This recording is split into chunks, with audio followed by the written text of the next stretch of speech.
Hi everyone, I'm Jasmine, and today I'll be explaining the famous formula, the Pythagorean Theorem.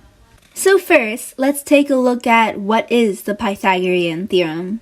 The Pythagorean Theorem is used to find the sides of a right triangle.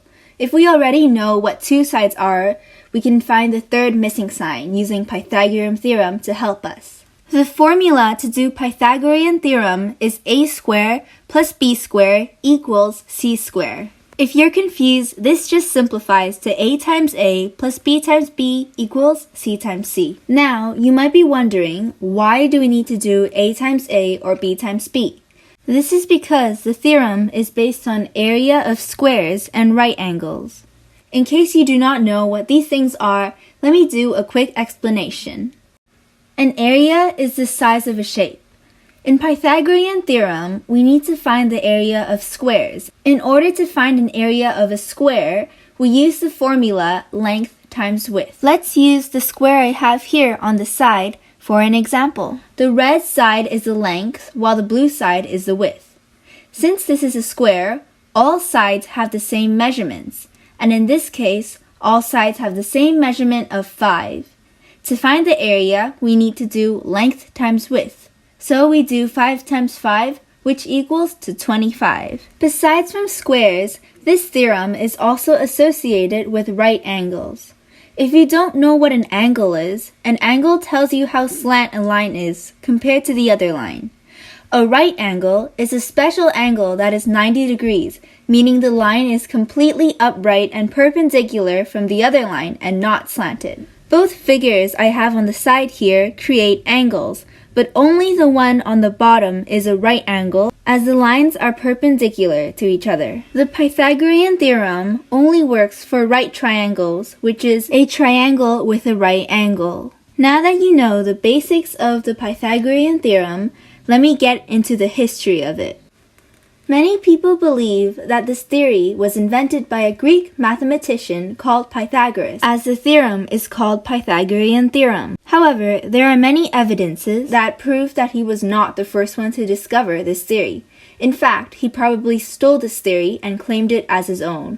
So, let me get into it. Pythagoras opened his own school in Italy, where he taught mathematics and promoted the Pythagorean theorem. However, as mentioned earlier, there is much evidence suggesting that he was not the one who made the theory. Before Pythagoras was even born, evidence has shown that this theorem had already been discovered and used in Babylon and Egypt by the ancient Babylonians and in India by the Baudhayana Sutras. These evidences were dated back before Pythagoras was even born. Pythagoras traveled to Egypt and Babylon to study, and potentially went to India, where he learned this theorem. He probably taught all his students the theorem and explained the theorem under his name, Pythagoras, resulting in the name the Pythagorean theorem. There are over 300 proofs from various mathematicians on how the Pythagorean theorem works. However, I have chosen this one called the proof by rearrangement as I think it's the simplest to understand. Now, let's take a look at the two big squares here. In both of these squares, there are 4 identical right triangles. The sides of each triangle are A, B, and C. In the middle of the first square is a blank space, made up of a smaller square of which all the sides are C.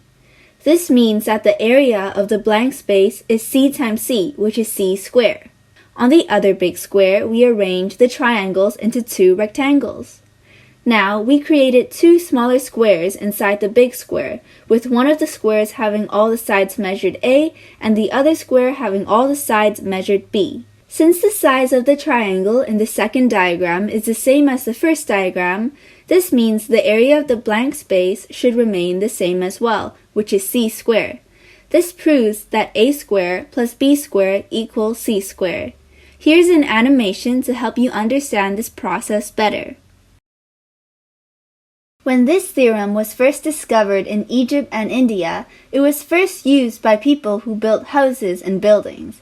It was to make sure buildings were built upright and not slanted. If it was slanted, it would fall like this. But if it was upright, it would stand. As you could see from the figure on the left, for a building to stand, it has to be upright, meaning it has a right angle to the ground. In ancient times, people did not have any advanced measuring tools to measure angles. So, the Pythagorean theorem is a very reliable way for them to make sure the building is perfectly upright and 90 degrees. What the ancient architects did was measure the side of the building and the ground, forming a right triangle or a blue triangle as shown in the figure. If the sides of the blue triangle agree with the Pythagorean theorem, this means that the building is at 90 degrees to the ground. If not, the wall is probably slanted and they will have to make some adjustments, unless you're making the Leaning Tower of Pisa.